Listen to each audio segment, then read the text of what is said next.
It all started with a missed phone call, and then another, and another. And by the time 14-year-old Mariah realized her mom had never come home, the panic had already set in. Susie was always the life of the party. She liked having a good time. She liked going out, but she would never ignore her children. And that morning, as her phone went straight to voicemail and her apartment remained untouched, one thing became terrifyingly clear. Something had happened to Susie, and whoever was responsible had been waiting for her, watching her, ready to grab her and just take her away. Hi everyone, welcome back to my channel. And if you have never been here before, I am Kimbyrleigha. It's nice to finally meet you. I can't believe this year is going by so quickly, and it has been pretty hectic, crazy, unbelievable, and quite frankly, pretty scary. And this year, I was really looking forward to it being my best year because John and I are getting married this summer. Now, we're already married legally, but we have not had our ceremony. If you've been following our journey, you'll know that a few things got in the way. I just got my dress though, and I have been diligently trying to work off all of my baby weight to fit into it, and John is doing the same. So we want to look our very best, and we have help from Lumen, and it is so cool. They are the sponsor of today's video. Good morning. We just woke up and it's time for us to monitor our metabolism with our Lumen. Your metabolism is like your body's engine. It converts the food that you eat into the energy you need to thrive. And depending on what you're eating, you'll breathe out a certain concentration of carbon dioxide. And that is what Lumen measures. Watch this. Here are my results. I'm burning mostly carbs, which makes sense because I eat a very late night dinner and snack, but that's okay because I'm about to work out. Now here's John's result. Lumen is the world's first handheld metabolic coach. With a quick breath, it measures how your body is burning fuel, fat, or carbs. And then the app delivers your personalized guidance. By measuring your breath at certain times of the day, like the first thing in the morning or before and after your meals and workouts, Lumen provides real-time insights and personalized recommendations for improving your metabolic health. So now, after my workout, let's take a look at my results. And it's great. I am now burning fat because I just burned through all of those carbs as energy. Lumen helps me know what I'm doing, what I need to do to reach my goals, and I put all of that into the app. When your metabolism is working at its best, you're going to notice all kinds of benefits. Easier weight management, steadier energy levels, stronger workout results, better sleep, and more. Lumen will even map out meal plans so that you don't have to guess what you should be eating. There's also metabolic flexibility, and this is your body's ability to switch between carbs and fats. Lumen's metabolic flex score reflects this, guiding personalized health and fitness choices. And when your metabolism can easily adapt to different energy sources, it not only improves your overall well-being, but it also reduces the risk of chronic conditions like type 2 diabetes and heart disease. Lumen's recommendations are rooted in science. With over 65 million metabolic measurements logged, Lumen stands as the leading expert in metabolic health. Their personalized science-backed guidance helps ensure you're doing what's best for your body. So make 2025 the year that you commit to knowing more about your body so that you can be the best you can be. And Lumen can help. Get 20% off your Lumen by clicking the link below or going to lumen.me/Kimber and start taking charge of your health today. Now let's go back to April 12th of 2008, a Saturday morning in Glendive, Montana, the kind of place where nothing that extraordinary happens. It's a quiet town. The streets are mostly empty except for the occasional early riser heading to a diner to get some coffee. The air is crisp, the sky a pale shade of blue, and somewhere in a modest apartment complex on West Bell Street, 14-year-old Mariah Larson is waking up to an unsettling feeling that something is off. The night before, her mother Susie went out and she expected her to be home by now, but the house was quiet and she knew that something wasn't right. At first, she told herself it's nothing. Maybe her mom stayed out late. Maybe she fell asleep at a friend's house. But her mom wasn't the type of person who wouldn't call and check in. She glances over at the alarm clock. It's now past 9 a.m. and still no calls, no text, nothing. That's when the nervous energy starts to really creep in because her mom never did this. Mariah sits up in bed. She's listening for any movement in the apartment. Maybe Susie had come home and she just forgot to check in. Maybe she was asleep in her room, exhausted from the night before. But when Mariah pushes open her mom's door, The bed is empty. The room is exactly how Susie left it. The blankets were slightly wrinkled, but they were undisturbed. It didn't look like anyone had slept there. The lamp was still off. The closet door was a little bit open, like it was when her mom was picking out her outfit hours before this. So Mariah gets this sick feeling in her stomach. She grabs her phone and she dials her mom's number again, with the rings just echoing in her ear one after the other, and then voicemail. She hangs up, she tries again, and each time, there's no answer. So now she knows something is very wrong. So Mariah sends a text, and then another, saying, "Mom, where are you? Mom, please call me." And still nothing.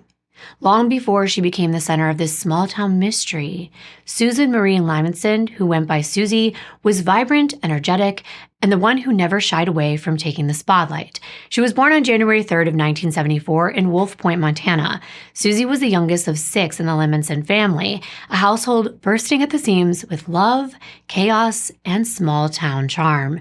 She had 5 older siblings, Darren, Kim, Jackie, Carlene, and Rusty, but even as the youngest, Susie was impossible to ignore.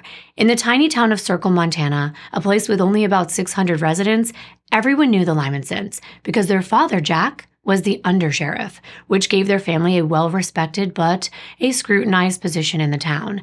But Susie, she was loud, fearless, and full of life. She was the kid who would talk too much, laugh a little too hard, and threw herself into everything. If you spent 5 minutes in a room with Susie, you would know exactly who she was. She was the one cracking a joke, telling a wild story, and everyone's eyes were on her. Susie wasn't someone who went halfway on anything. In high school, she was an athlete, a musician, and an all-around overachiever. She played basketball for 2 years, giving it everything she had, and even though she wasn't the tallest on the court, she worked really hard. She was in the school band and making music with the same enthusiasm she put into everything else. She even joined 4-H because of course she did. Susie loved horses. And if there was an activity that let her be around horses, she was going to do it. But it wasn't just about hobbies. Susie had a way of making people feel like they belonged. If you were having a bad day, she would be the one to notice. If you were sitting alone, she would come sit next to you. And if you needed a laugh, she would make sure you got one. She had this glow about her and this natural warmth that just pulled people in. People didn't just like Susie, they loved her. And nowhere was that love more evident than in her relationship with her baby brother, Rusty. Rusty was the youngest of the boys, and when he got married to Val, Susie didn't just get a sister-in-law, she got a best friend. Val described Susie as fun with a capital F. Those were her words. If there was music playing, she said that Susie was the first one to get up and start dancing. And if there was some kind of dumb trend or dumb idea floating around, Susie was the one saying, "Okay, screw it, let's just do it." She was impulsive and carefree and always up for an adventure. But the thing is, she wasn't reckless. She was fearless, though. Susie just had Montana in her blood. She loved the open fields, the sounds of boots crunching against dirt, and the feeling of being on horseback. Her father, Jack, was a true cowboy, and Susie spent hours with him riding horses, fixing fences, shoveling manure, doing the work, not just posing for pictures like some other people would. And her favorite horse was Mark. There was something about being on horseback that made Susie feel alive. And she would even talk to her horse too. If she was having a bad day or she got in trouble with her parents, it was her horse that she would turn to. But even though she had that wild, impulsive, unbreakable spirit, she also had a soft side to her too. She cared deeply about her family, her friends, and eventually her children. After graduating from Circle High School in 1992, Susie moved to Billings, Montana to attend business college. She had big dreams and big plans and a big personality to match. She finished her medical transcription degree in just 1 year, proving that she was as dedicated to her future as she was to having fun. She started working at McCone County Nursing Home, where she worked for 5 years. And Susie just had this way of making connections with everyone. And she was the kind of person that was dedicated to her job as much as she was to the people around her, always going above and beyond to make sure that others were taken care of. It was at Billings Technical College that she met Walter Martin Larson. He went by Marty. And for a while, things were great. They fell in love, and they fell in love fast. And before long, Susie was pregnant. Her family, as supportive as they always were, stood by her side.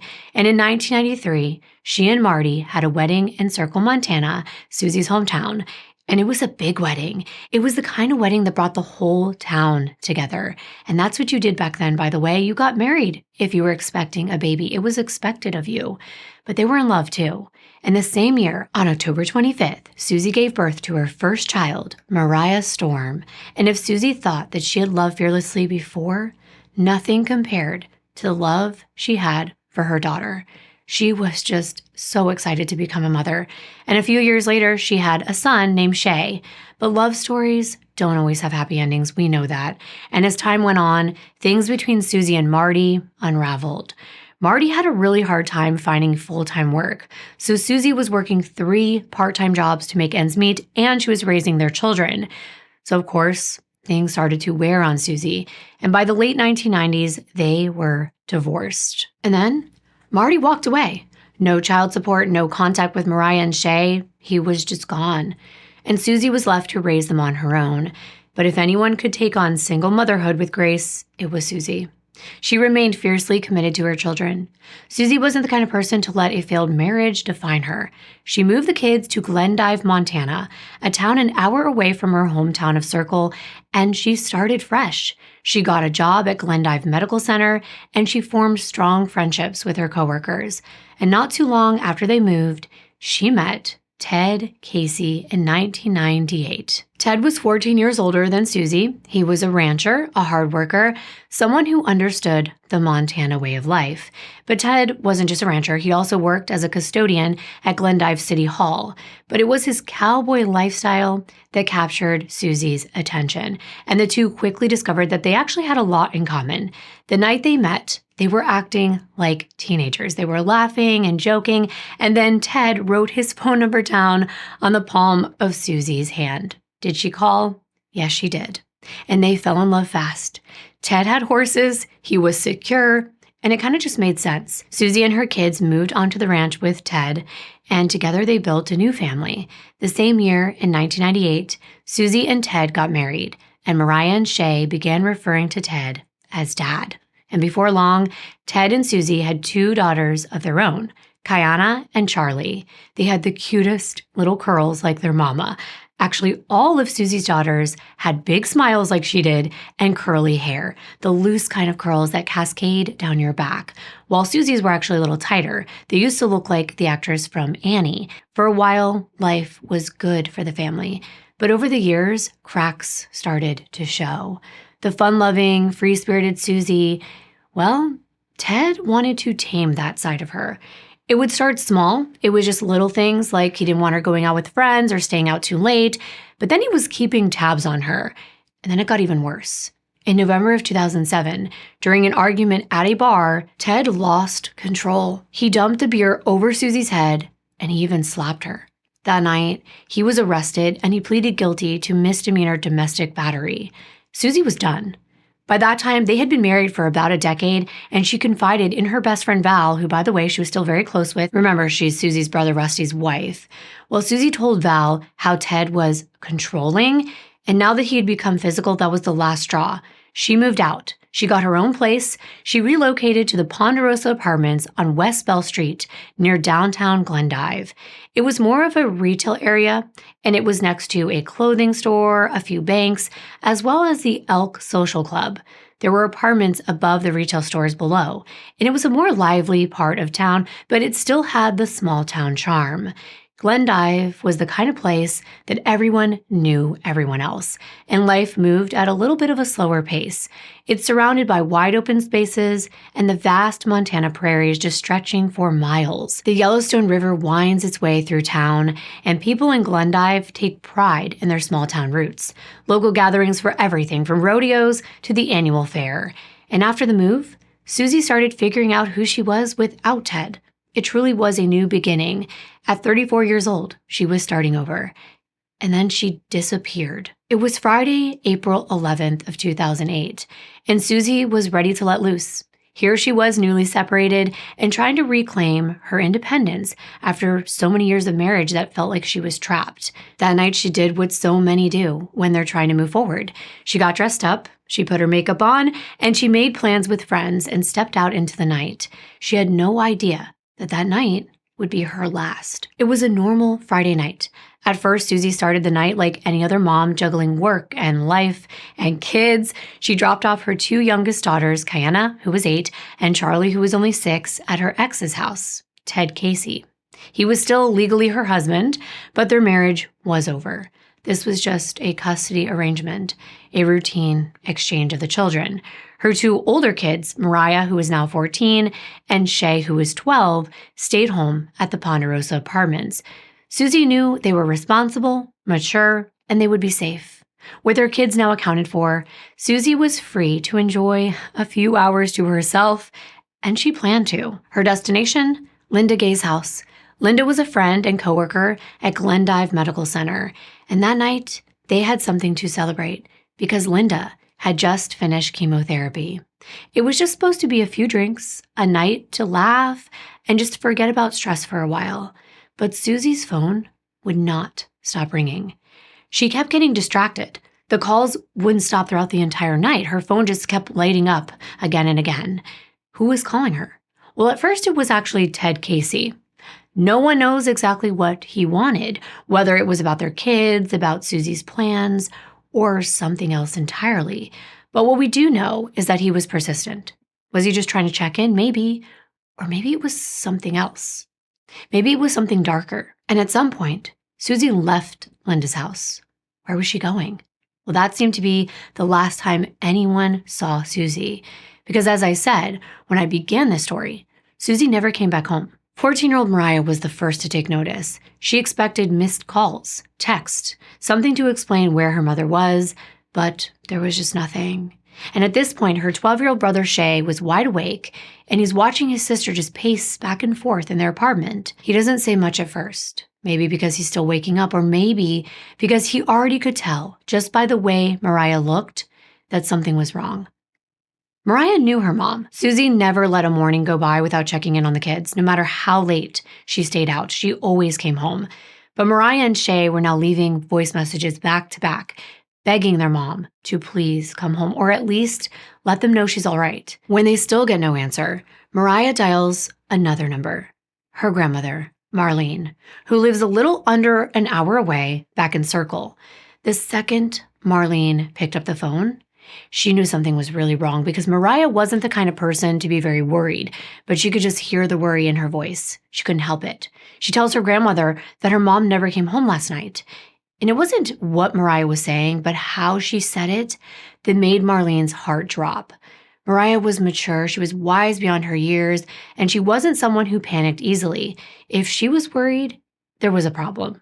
So Marlene hangs up and she immediately calls Carlene, which is Susie's sister. And at this point, Carlene is not too worried. She said maybe Susie just crashed at a friend's place, maybe she lost her phone, maybe it died, and she reassured her mom that they'd be laughing about this later. At this point, Mariah is calling everyone she knows, and now even some of Susie's friends are leaving her messages. Hi, Susie, it's Jack's mom. You better call Mariah. She is frantic. Meanwhile, across town, Val, Susie's best friend, is setting up for the Spring Fling Craft Show. This is an annual event, and it's one that Susie would have loved to come to.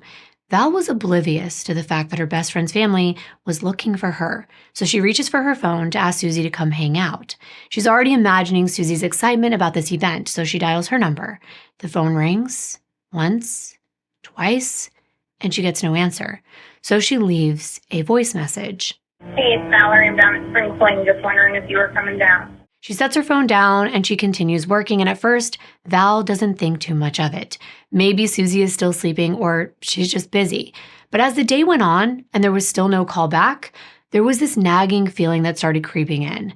An hour passed and then another, and there was no call, no text, and no sign of Susie. And then her phone rang. It was her husband, Rusty, Susie's younger brother. Now his voice is very serious. And he tells her that Mariah called his mom panicked that Susie never came home last night.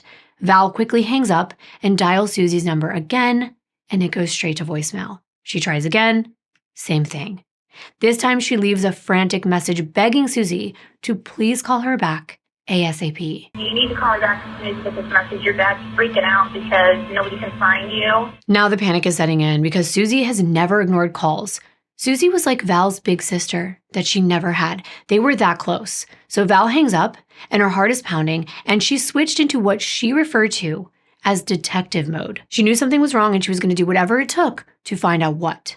She didn't waste a minute of time. If Susie wasn't answering, then she was going to start retracing her steps. And the first step was to drive over to Ted Casey's ranch, Susie's estranged husband. She wondered, could Susie have gone over there to pick up Kiana and Charlie late last night and maybe just decided to stay? You really try to imagine any reasonable explanation before your thoughts go dark. Or worse, maybe they got into yet another argument and something happened to Susie. Because remember, just 6 months earlier, Ted pled guilty to harming her. Val drives out to Ted's ranch in rural Glendive off 7 Mile Road, but she gets too scared to go to the front door.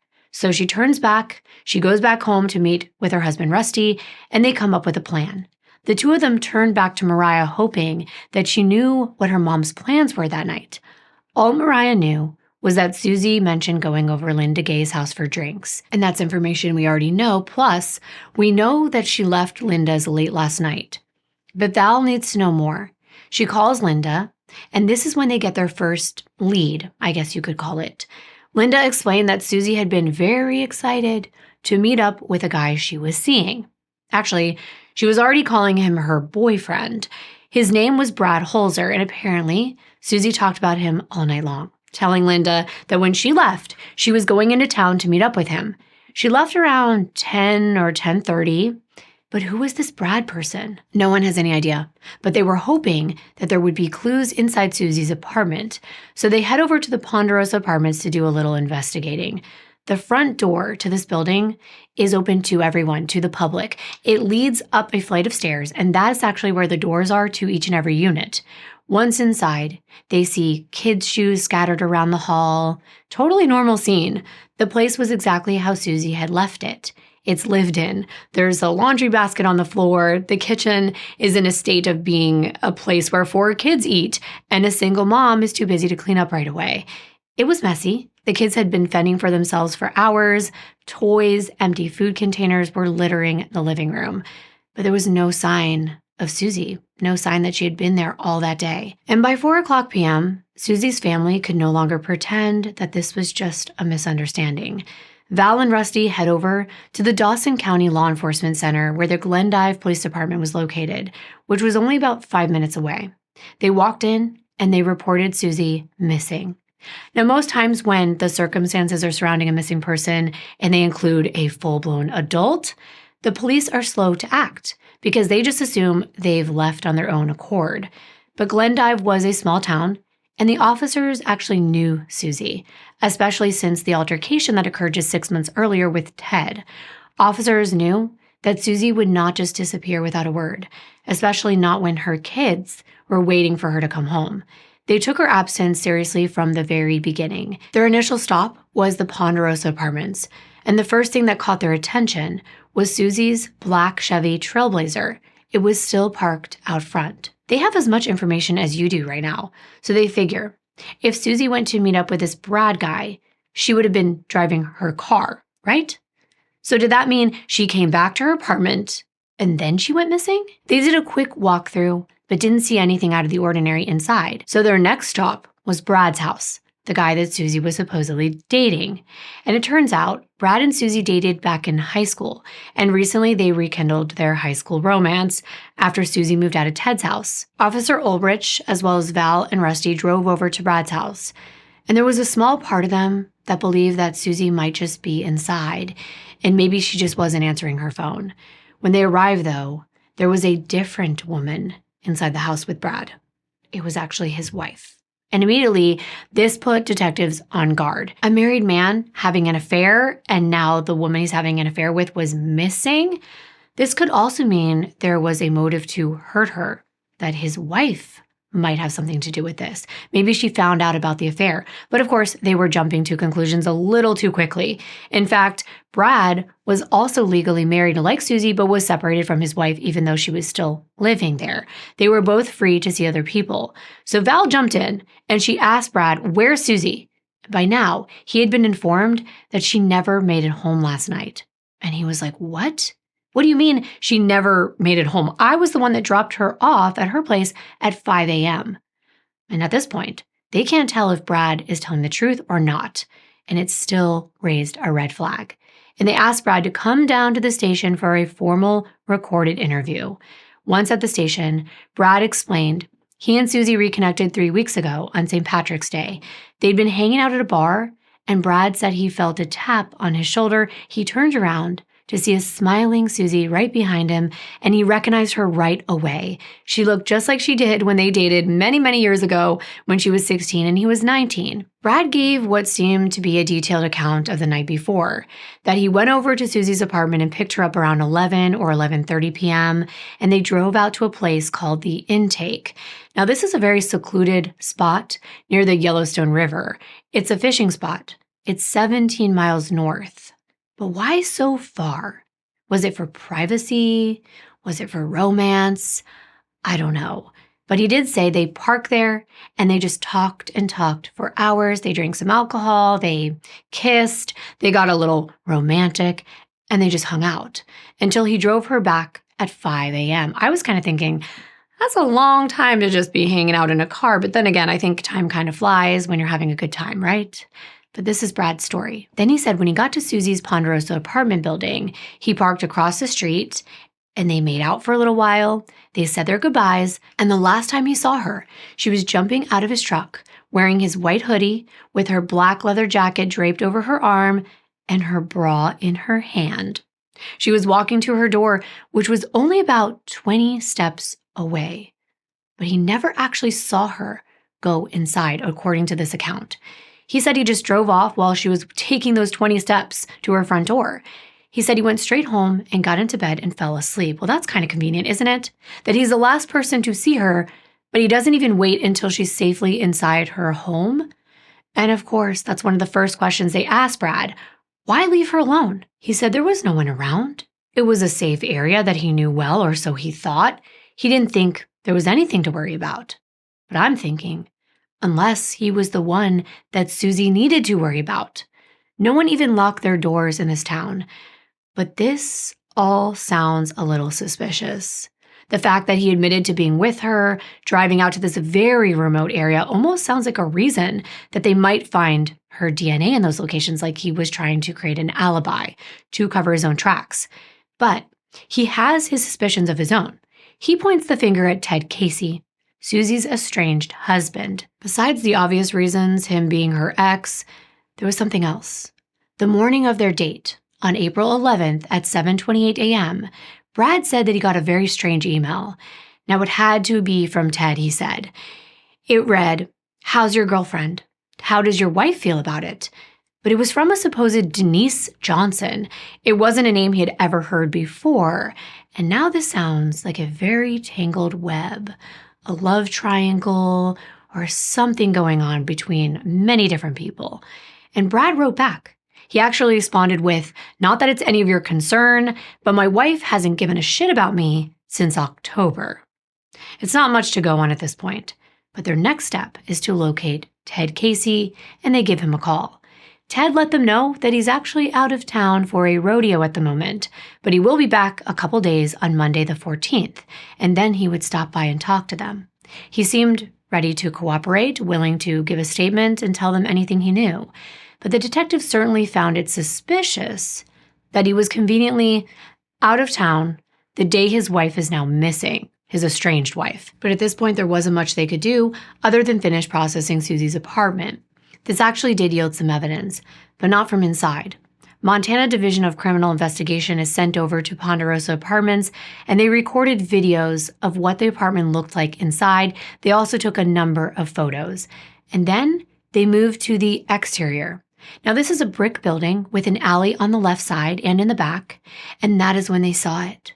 There was loose dirt underneath the windows of the apartments, and in the dirt were a cluster of footprints, even some more behind the building where the trash receptacles were located. And then there were some more that matched the same tread next door, in front of a retail store door, just a few feet to the right of Susie's apartment door. I know this sounds kind of complicated. When I first heard it, I was like, what do they mean in front of the door to this retail store door?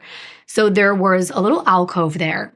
And right where there's a carpeted area in front of the retail store door, dirt had accumulated there from people's shoes over and over again. And on the ground, they could see the tread marks. I'm going to try to find a picture if you're watching of the same shoe prints that were found on the side of the building and in back. It's like someone was standing out there and waiting and pacing around.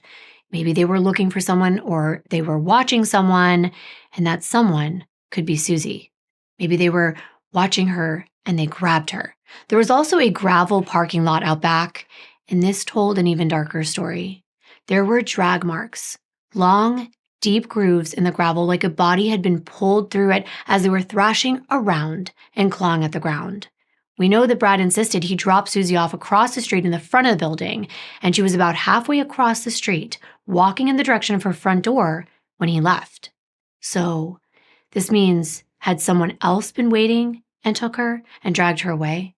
That's what it looked like. But to where? To a car? To a dumpster? The river? The detectives see that the marks lead to the back of the building. So they do check the dumpster. And it was empty. There was no sign of Susie. And suddenly, the search wasn't just about finding Susie alive. It was about just finding her at all. And that's considering it now looked like foul play was involved. And it was not looking good. But who took this woman? Was it Ted? Or was it Brad? But there was one thing about Brad's story that stood out. He said Susie had been wearing his sweatshirt when she got out of the truck, but she also had a leather coat and a bra draped over her arm. But neither one of those items were found outside the apartment. If she was dragged away, how was she able to hold onto those items? Did the person who took her take those items with them? They just had a lot of questions, and they were still waiting for Ted to keep his word and come speak to them. Now they need to know if Brad really did drive back home just 3 minutes away and go straight to bed that early morning. So they've got to call in his wife, Samantha. It turns out she was on a date that night too, and she didn't get home till 5:30 a.m. She admits when she walked in, the bedroom door was closed, she peeked in, and Brad was already asleep. So now they believe Brad has an alibi, unless Susie was never in that truck at all and never dropped off. But at least they had a working timeline, 5:27 a.m. In the meantime, Susie's family is growing more and more terrified that something terrible has happened to her. Carlene, Susie's sister, initially thought that she would return soon. I mean, that's what you think in the beginning. No one assumes this is going to happen to their family. But as more time dragged on with no word from Susie, she packed her things and drove from North Dakota to Glendive. And by the end of the weekend of Susie's disappearance, the entire town was involved in a massive search along Interstate 94, stretching from Glendive to Billings. Dozens of volunteers canvassed nearly 700 miles of Dawson County, while Homeland Security flew helicopters overhead. The Billings Gazette reported that Susie was 5'3" and weighed 125 pounds, with long golden blonde hair, blue eyes, and was last seen wearing a white hoodie sweatshirt with writing on the front, stripes down the sleeves, jeans, and a pair of tennis shoes. There were private pilots that used their personal planes to survey the land from the sky, and on the ground, people were riding horses, they were driving ATVs, and they even launched boats onto the Yellowstone River and hiked on foot in search for Susie. Susie's family was struggling to cope with her disappearance. All they could think about was, where is she, and is she safe? Her parents barely slept or even ate anything because they were so consumed with worry, they weren't even taking care of themselves. They were waiting by the phone, but a call from Susie never came. Since they had her vehicle, they began searching inside. There were drinks, snacks, paperwork, and in the trunk, more personal items, scattered papers, jackets, but no blood or anything that indicated a struggle occurred inside. Actually, no evidence at all. And by Monday, April 14th, Susie had now been missing for over 48 hours. But Ted kept his word, and he showed up at the police station that afternoon. The first thing they asked him was, when did you last see your estranged wife? And what have you done since then? He told detectives that around 7 p.m. on Friday the 11th, Susie had dropped off their 2 young daughters. Ted knew that she was going out, But she did tell him she was going to pick the girls up before he had to go to work the next morning. He said he spent the rest of the night with the girls eating dinner and watching movies. When the next morning came, Susie never showed up. And Ted had to be at work at City Hall at 6 a.m., so he had to leave his house around 5:45 to make it there on time, dropping the girls off at his brother's house. He then swung by his work at City Hall to strip and wax the floors. Then he drove out of town for that rodeo. All of this, he said, was pre-planned. Now, at the time, he didn't think it was unusual that Susie never showed up. He just went about his day like normal until the police called him. Well, the questions get a little more intense. The investigator asked Ted if it was true that the relationship included incidents of physical mistreatment against Susie. Now, his answer, well, in her eyes, probably more so than mine. The thing is, Susie's family already told authorities that Ted followed her everywhere, kept tabs on her, and even hit her, according to reports as well. But according to Ted, Susie had a wild side. He didn't enjoy staying out until the early morning hours and drinking, and she still liked to do that. The altercation happened one night after she drank too much, he said, and he was tired of feeling like a babysitter and a paycheck. So they got into an argument, and he said he barely hit her, and that he didn't mean to. But that's still not okay. Going back through his timeline, the investigators asked if Ted went straight to City Hall that morning. And surprisingly, he said no. Guess where he drove before? Well, right in front of Susie's apartment. Yep, at around the same time frame that Susie disappeared. Ted explained he merely took the street in front of her apartment to go to work. He never stopped, and his coworker was able to confirm that Ted arrived shortly before 6 a.m. Their last question was whether or not he sent any emails to Brad Holzer. Now, Ted knew that Brad and Susie were seeing each other because someone let him know that Susie was seen at the grocery store holding hands and kissing some guy. And while Ted admitted it did hurt him, he wasn't necessarily angry about it.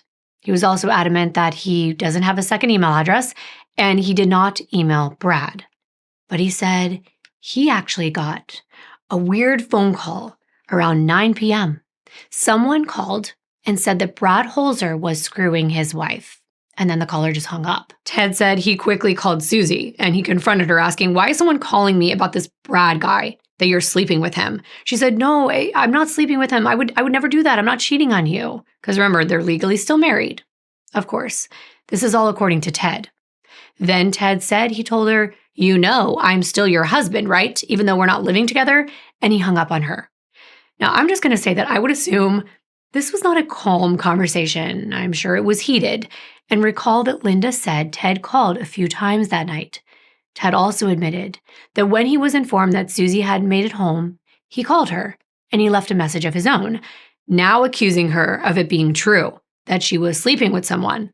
So even though he said he wasn't angry, these messages kind of prove otherwise. But for now, it seems both these men in Susie's life can be ruled out for the time being. There just wasn't any concrete proof. There's no crime, actually, because Susie is just missing at this point. Sure, Ted seemed upset over Brad, and Brad certainly had his own drama going on, but so far both of their alibis checked out. So they kept searching for Susie.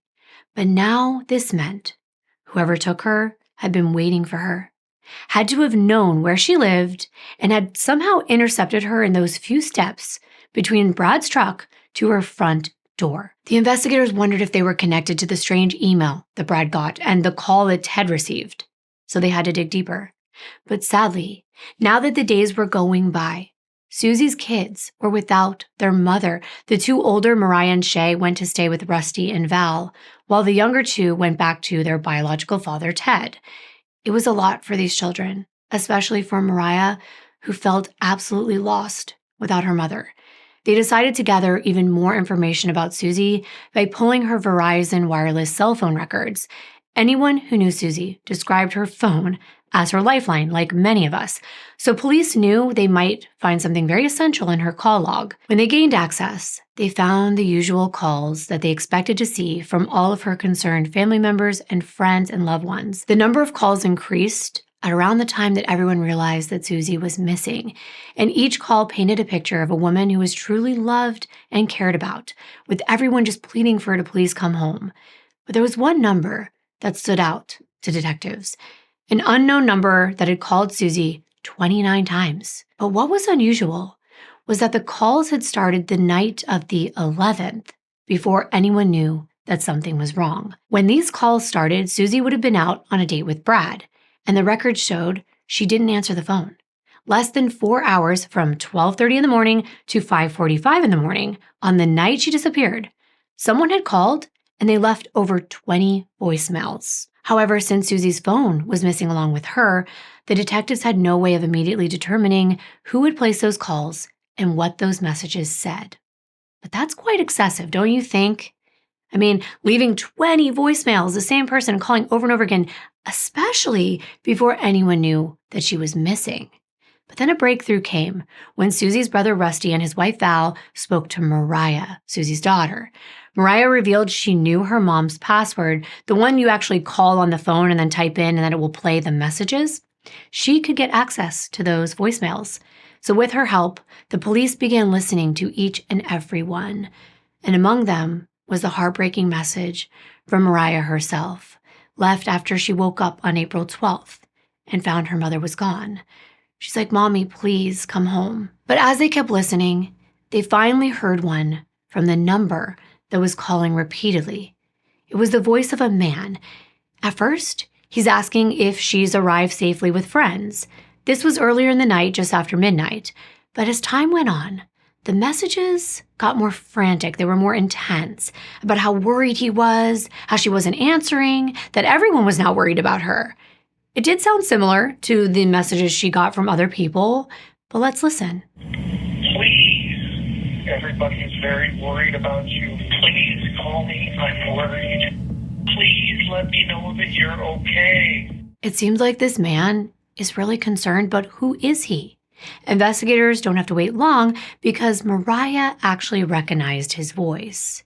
It was her father, Marty Larson. Remember him from way back when Susie first became a single mom. But what was he doing calling like that? Police knew they had to track this man down.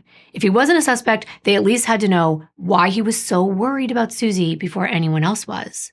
They found that he lived out in Billings, Montana, and on April 14th, State Agent Lee Johnson started the 3-hour drive over there, wanting to ask his questions in person. Another detective, though, stayed behind to ask her family and friends why Marty might have been calling Susie that night the way he was. When Brad was asked about it, he was shocked to hear anything about Marty. He claimed that he'd asked Susie several times about her past, but she never really had anything to say about Marty specifically. She did share plenty about the decade she spent married to Ted, but she was really kind of quiet about her first marriage. I mean, it had been a long time. We're talking about decades ago in her past. But according to her family and friends, Susie almost never spoke about Marty to any of them. This was kind of curious to detectives. Was there a reason why Susie didn't like to talk about him?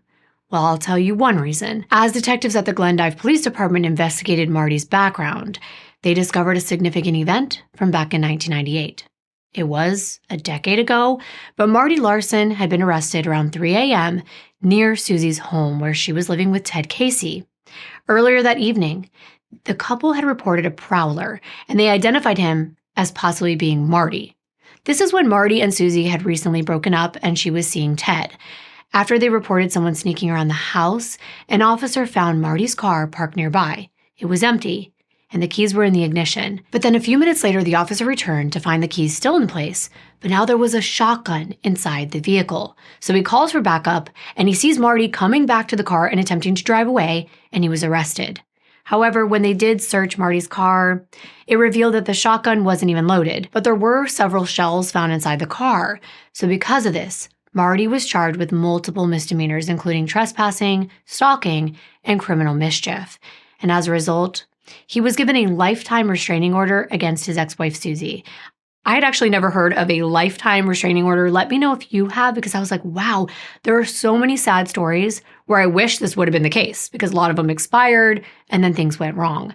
Now, they don't always do their job. They can deter someone from hurting another person, and they can also help when authorities are called in the event that something bad occurs. There is a record of previous incidents. It seemed way back then, Marty was mad that Susie had moved on and he was just trying to intimidate Ted. Nothing had happened since then, Nothing reported anyway. But the fact that Marty had been calling Susie so much the night that she went missing raised a red flag. And it could actually violate this order. It could be harassment, it could be stalking. So it was time for Detective Lee Johnson to pay Marty that visit. When Detective Johnson reached Marty's apartment and explained why he was there, Marty was well aware that Susie was missing. He said he'd been trying to reach her since the night of the 11th, which Johnson clearly already knew about because of the call log. Johnson asked Marty to sit down at the local police station for a formal recorded interview, and he obliged, asking if everything was okay and if he was in some kind of trouble.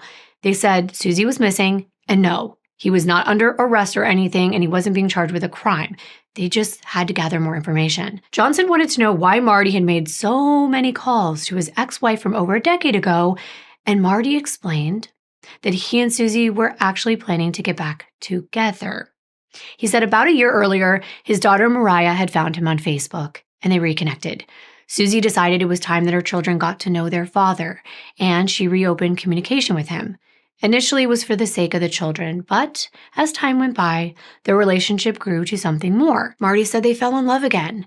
He explained that for years, he thought Susie hated him, and she believed the same about him. However, when they reconnected, they found out that their feelings for one another had not faded away. They'd even worked through the incident on record involving Marty going to Ted's with that shotgun. Susie forgave him. Marty said they had talked all throughout the year, including when she was going through the separation from Ted. It was talking to Marty that kind of gave Susie the extra push to leave Ted. Susie had more time to go out now that Ted was splitting time with her younger children, and she usually called or texted Marty to let him know she got home okay. But the night Susie went missing, Marty said he spoke to her before she went out as usual, and he reminded her, be careful, don't drink too much, and please don't risk getting a DUI. He also asked her to please call him when she was back home, and she promised she would. He even said, don't worry about waking me up, call it any hour. But then, when she didn't call, Marty became concerned. At 12:30 a.m., he said he called her to check in, not sure whether she was okay or not. Marty said he didn't know if she'd been arrested, if something else had happened, but he started getting more and more worried each time she never answered, and she wasn't calling him back. A lot of people were worried about Susie. It truly shows how much she meant to so many people. This was a mother of his 2 children, someone that he was making plans with for the future, and he explained that he left messages telling her that if she didn't answer, he was going to reach out to her parents, which he actually did. Susie's parents confirmed that they got a call from Marty in the middle of the night. It woke them up, and he said he was worried about her. Neither one of her parents gave it too much thought.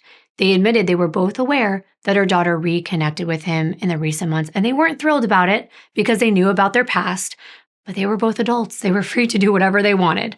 After this, Marty explained to the detective he kept calling, and finally he left a message telling Susie that he was about to drive over there to her apartment to check on her and the children because he was really concerned. If she didn't answer by 1:30 a.m., he was going to head that way. Sure enough, 1:30 rolled around, and he left another message telling her he was getting into his van and heading to the gas station and then to her apartment. All the while, he continued to check in, hoping that Susie would answer and he could turn around, knowing she was okay. But for 3 whole hours, he kept calling and got no response. It would help ease his fears to know for sure she was safe at home. So he made that trip, saying that he stopped for gas in Billings before heading off. And then he arrived to Susie's around probably 5:30 in the morning. At this same time, investigators are back in Glendive and they're talking to Mariah. And she confirmed his story, that her biological father and her mom were getting back together. Mariah shared what she knew, most of which matched up with her father's story. He made several visits in the last year, and at least once Susie actually took Mariah and Shay to see him in Billings. There was even a picture of them together, sitting on the couch, Susie looking up lovingly at Marty. Mariah added that her mother talked about moving in with Marty. But now back to him. Once in Glendive, Marty said he parked his vehicle around the corner from Susie's apartment because he said he didn't want Ted Casey to see it just in case, for whatever reason, Ted was there. Maybe that's why she wasn't answering. And he also knew that Ted worked nearby, and it was just around the corner from his job. Marty knew Susie and Ted had tension already. So Marty then walked up to the Ponderosa apartment building. He saw Susie's car parked outside, and that led him to believe she finally returned home. Marty opened the main door that leads up to the units, and when he got to Susie's, he knocked on her door very softly, knowing her bedroom was near the front door and he didn't want to disturb the children. When there was no answer, he knocked again, and no answer. So he sat around for a little while, and he made additional calls and sent texts, but there was still no response. However, her car being there reassured him enough that she made it home and was probably just passed out after drinking, so he decided there wasn't much else he could do. He left, and he drove back to Billings, stopping for gas along the way like he did on the way there. He said he never saw Susie or anyone else in that area. No cars running, no trucks, no people. What's crazy, if you haven't noticed, all three of the men in Susie's life were at her apartment in some way that night. Her first ex-husband, Marty, who she reconnected with, is there trying to make sure she's okay. Her most current estranged husband, Ted, is taking her exact road to his workplace that early morning after dropping off the two younger kids at his brother's because she wasn't answering. And then there's Brad, who said he dropped her off around 5:30 a.m. So all three were there in this tight time frame of around 4:30 to maybe 5:45. So what happened? Are any of these men involved, or were they all worried about this woman that they all loved on the same night that someone stole her away? Johnson asked Marty if it would be okay to do a cursory search of his apartment and his minivan, and he said that would be fine. So while he's in the interview, the agents are sent over to his place and they look around, they take pictures of anything they thought would be worth documenting, and they do not have a search warrant. So this is not a search and seizure. This is them scanning what they can easily see, taking pictures of the apartment and the exterior of Marty's silver van, and they do note that it is exceptionally clean. Now, that doesn't seem too surprising to Marty because he explains whenever he takes a road trip, there are bugs that get on his van. He likes to take it to the car wash. But he also says that he hit a dead deer on I-94. It was in the middle of the road. He couldn't stop, and he had remnants of that deer on his van as well. Well, that could be suspicious, but it's also plausible. The van actually did have what appeared to be remnants of tissue of some kind on the front and back undercarriage. But was it deer tissue or human? Well, they asked if they could take a sample, and Marty said, "Sure, you can scratch anything you want off my van. It's deer." And sure enough, they not only called the Fish, Wildlife, and Parks authorities to see if there had been a dead deer, and they confirmed there was a deer hit on that night. This corroborated Marty's story, plus they did test that tissue, and it was of animal origin, not human. Marty wasn't acting strange in the interview either, even when they tried to turn up the heat. He stayed calm, he explained what he knew, and even when detectives left the room, Marty was almost praying. He was like talking, he was whispering to himself, or actually to Susie, saying, "Oh, Susie, where are you? The kids need you." He even said he loved her. "Oh, Susie, where are you? Where are you? Those kids need you. I need you. I love you, Susie. Just wish I knew where you were." He seemed to care even more than Brad and Ted did.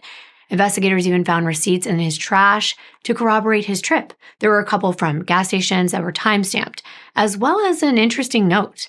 It was estimates of prices on a Vegas wedding and the travel, presumably for him and Susie to get married. There wasn't much else, except for an empty bottle of Lysol toilet bowl cleaner in the kitchen garbage. But what investigators thought was a little strange is that they went and checked the toilets in the apartment and they looked like they hadn't been cleaned in a while. So what did he use the toilet bowl cleaner on? They went back to the van and they noticed that the interior looked like it had been shampooed and vacuumed. So they're asking why. Well, when someone washes the exterior, sometimes they also do the interior while they're there. So nothing really stood out. Marty allowed them to take pictures of his body, even taking off his shirt. There were no open wounds. However, there were some light scratch marks and a little redness, but nothing we wouldn't have from just scratching an itch on our back.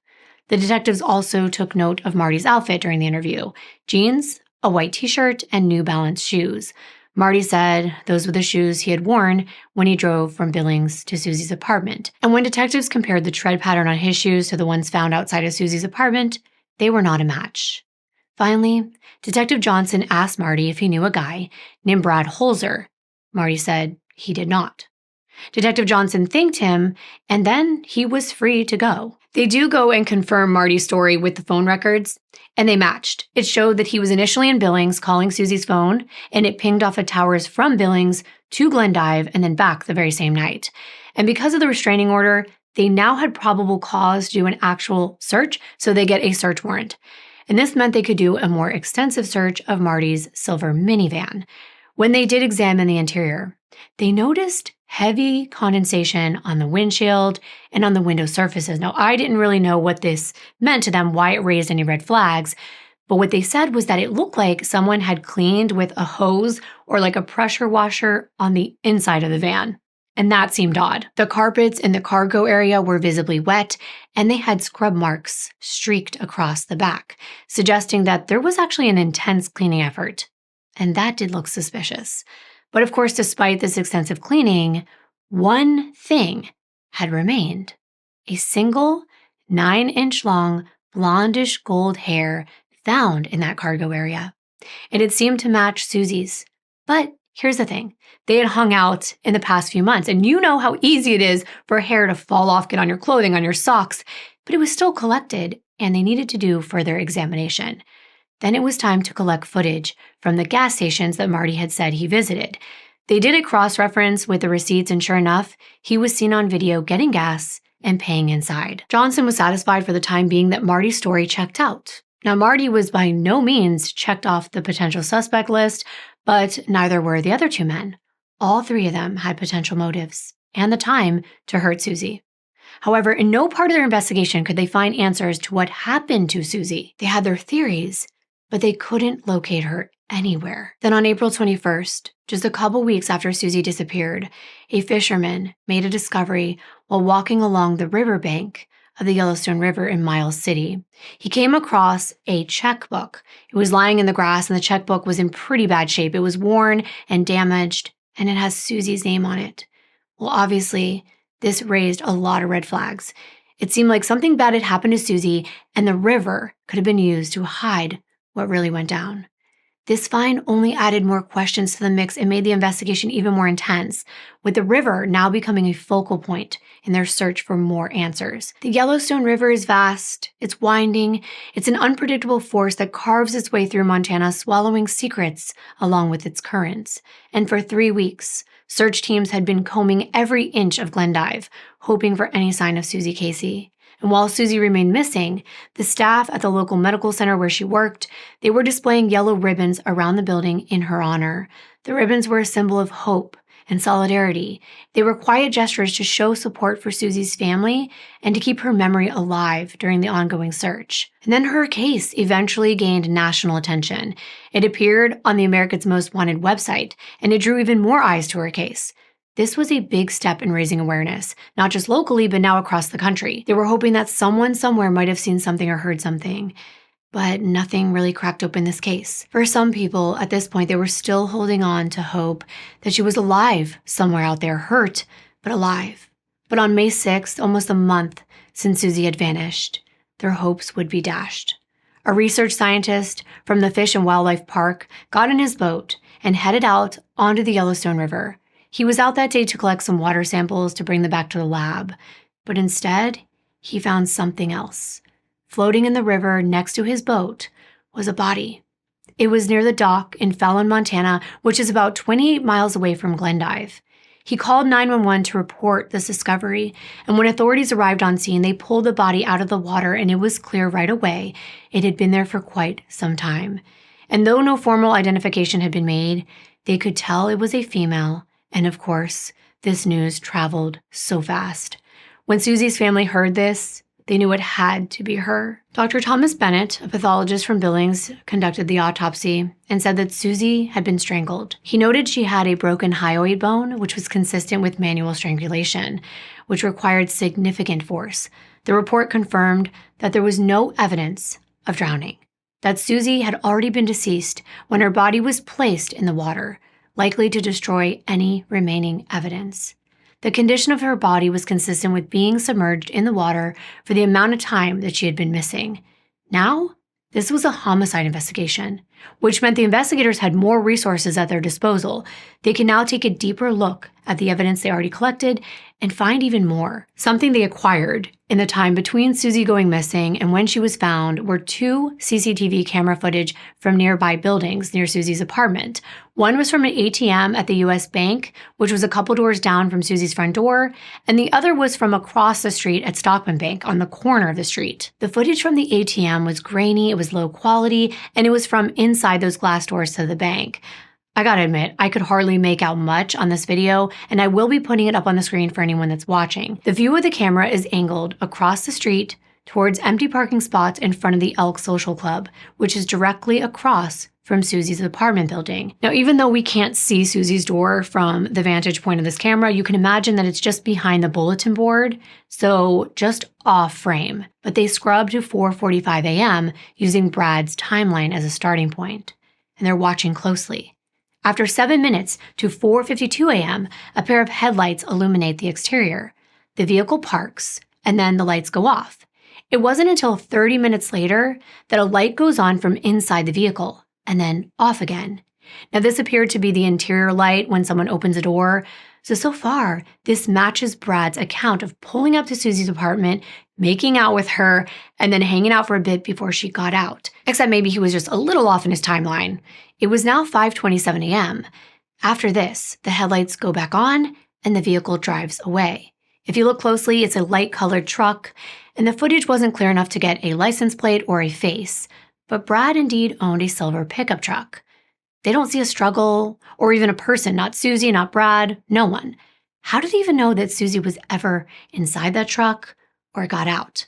But since it's all they have to go on, they assume from the interior light going on that this was the moment Susie exited Brad's truck and began walking across the street to the main door of Ponderosa. They scrub ahead, now looking for a gray truck, Ted's truck, and sure enough, at 5:52 a.m., there it is. It just drives across the frame and that's it.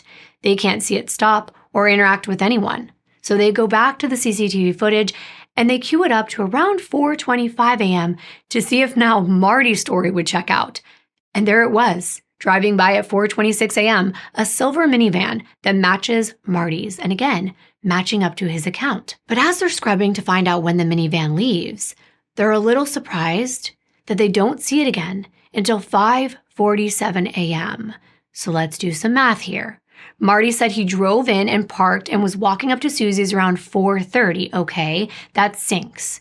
Then he walked to Susie's unit upstairs. Give that a minute or two, so we're talking 4:31 a.m. He said he knocked a few times without an answer. He waited, he called, he knocked some more, waited, called again. I thought maybe that meant 15 minutes or so, but instead, if he left at 5:47 a.m., as the 2 cameras suggested, both the ATM and the Stockman Bank camera, they show his minivan driving out of that area over an hour later, an hour and 21 minutes. That's quite a while. Neither Brad or Ted was there that long, and neither one of them was seen getting out of their car either. So the investigators scrubbed the footage minute by minute from the time Marty's van is seen pulling up, and at 5:38 a.m., a shadowy figure walks across the frame in the direction of Susie's apartment. That's approximately 8 minutes before Marty's silver minivan is seen leaving the area. So what do I mean by all of this? Because here I am piecing it all together. I've written it down. I've drawn maps and things.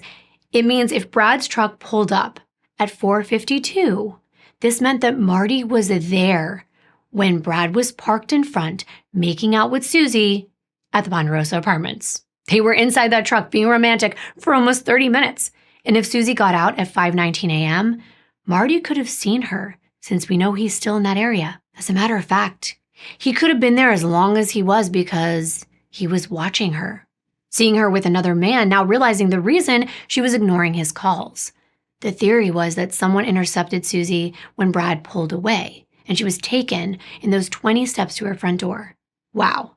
Marty had more than enough time to hide in the alcove next to her front door that I showed you, right outside that retail door. He could have seen her, ran towards her, confronted her, grabbed her, pulled her into that alley, strangled her, and then dragged her to the back of the building near the trash bins while he ran around the front to his van, which is when his shadowy figure is caught on camera.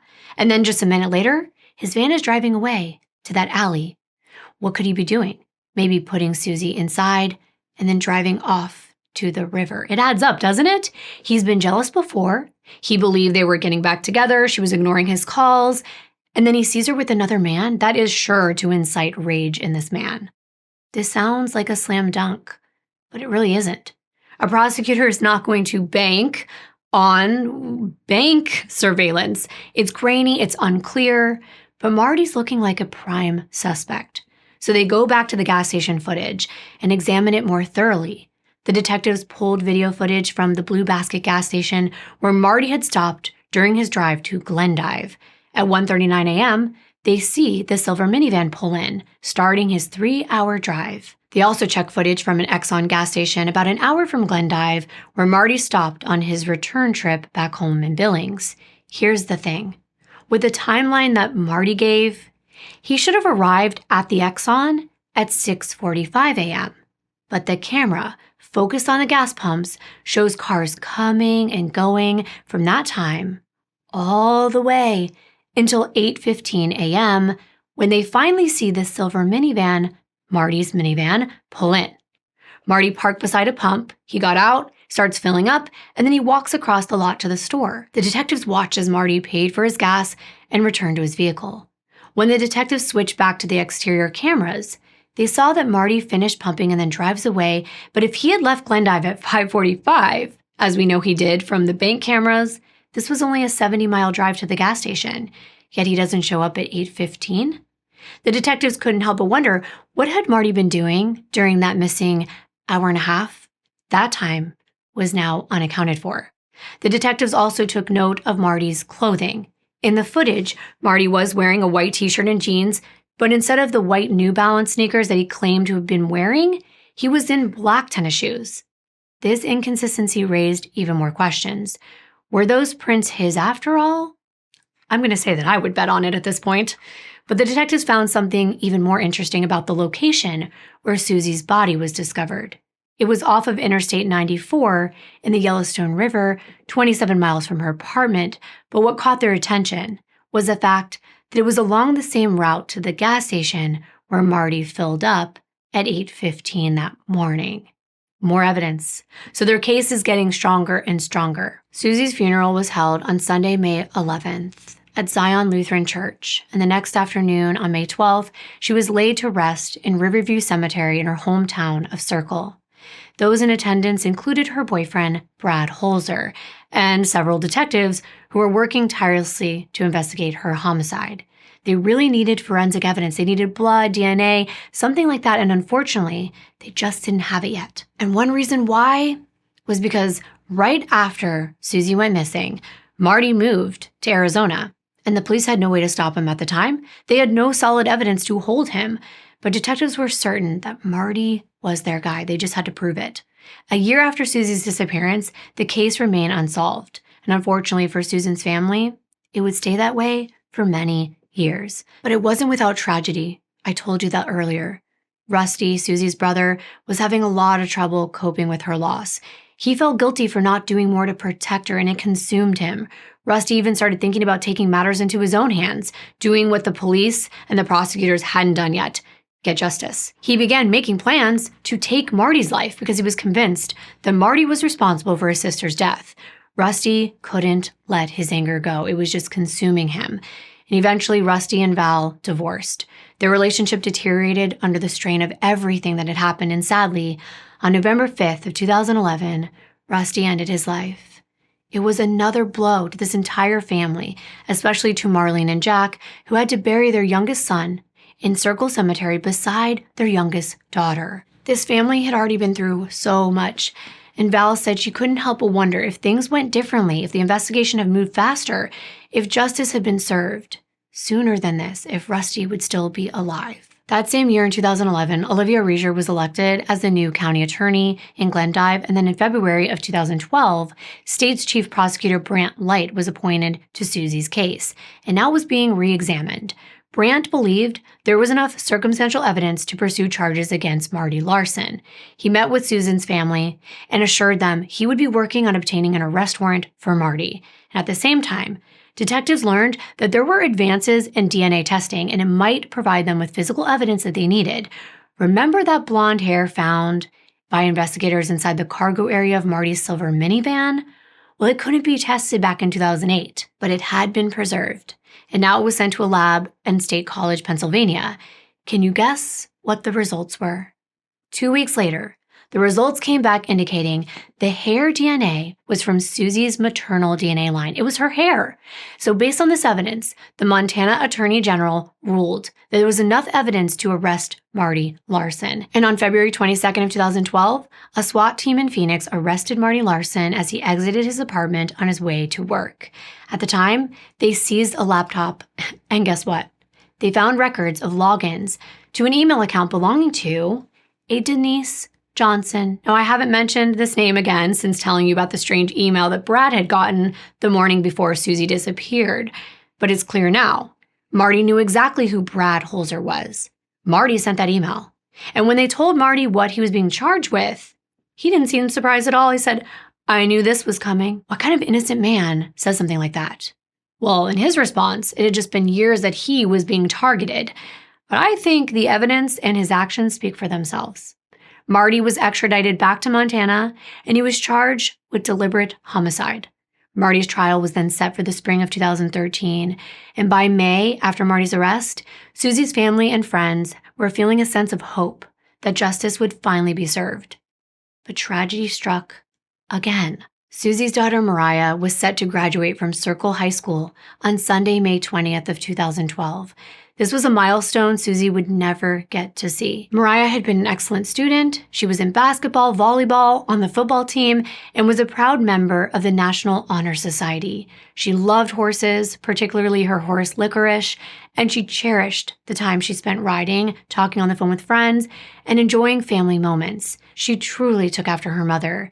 But on Saturday, May 19th, right before graduation, Mariah spoke to her grandmother, Marlene, sharing how she wished that her mom could see her graduate. Marlene reassured her that Susie would be there in spirit, but it really did nothing to ease her sadness. According to Marlene, Mariah fell asleep behind the wheel while driving that night. She crossed over the center line, overcorrected, and went off the road, and tragically she was ejected from her car, and she was pronounced dead at the scene.